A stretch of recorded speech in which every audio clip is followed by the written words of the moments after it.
আর সবচেয়ে বড় কথা, এটা একটা কোটা সংস্কার আন্দোলন ছিল, সরকার এটাকে সরকার বিরোধী নিয়ে গেছেন। তার মানে কি, তিনি এই কোটা জিনিসটাকে তার ব্যক্তিগত সম্পত্তি ভাবছেন, যে আমরা যখন সংস্কার চাইলাম সেটা তার বিরোধী হয়ে গেল। কোটা সরকারের ব্যক্তিগত সম্পত্তি, যে আমরা যখন কোটা সংস্কার চাইলাম সেটা সরকারের সম্পত্তি চাওয়া হয়ে গেল, যে সরকার বিরোধী হয়ে গেল।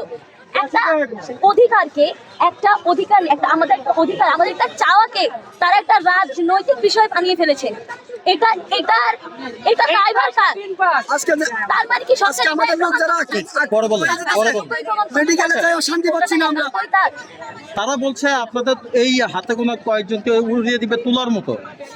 আচ্ছা আচ্ছা, আমাদেরকে এই হাতে গোনা কয়েকজন, আমরা এখন যতজন আছি 1952 সালে তার চাইতে কম ছিল, কেউ উড়িয়ে দিতে পারে নাই। 1952 আজকে সারা পৃথিবীতে সবাই 1952 21শে ফেব্রুয়ারি পালন করে, সারা পৃথিবী।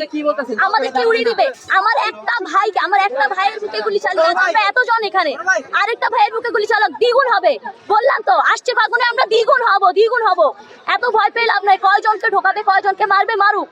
আসছে ফাগুনে আমরা অবশ্যই দ্বিগুণ হব, তারপরের ফাগুনে আমরা 4 গুণ, তারপরের ফাগুনে আমরা 16 গুণ হব। উড়িয়ে দেওয়া এত সহজ না। ছাত্র সমাজকে আজ পর্যন্ত কোনো দেশ উড়িয়ে দিতে পারে নাই, বরং ছাত্র সমাজের গায়ে হাত তুলে সেই সরকার উড়ে গেছে। একটা দেশ, একটা নতুন দেশ সৃষ্টি হয়ে গেছে, জাস্ট ছাত্র সমাজের গায়ে হাত তুলেছে বলে। ছাত্র সমাজের রক্ত এই মাটিতে পড়েছিল বলে একটা ভূখণ্ড বিভক্ত হয়ে গেছে। দুইটা আলাদা দেশ আজকে তারা লজ্জায় আমাদের কাছে দাঁড়াতে পারে না। সেই ছাত্র সমাজকে তারা উড়িয়ে দেবে? কোনোদিনও না, তাদের অস্তিত্ব খুঁজে পাওয়া যাবে না। এটা ছাত্র সমাজ, এটা ইতিহাসের কথা, আমাদের কথা না।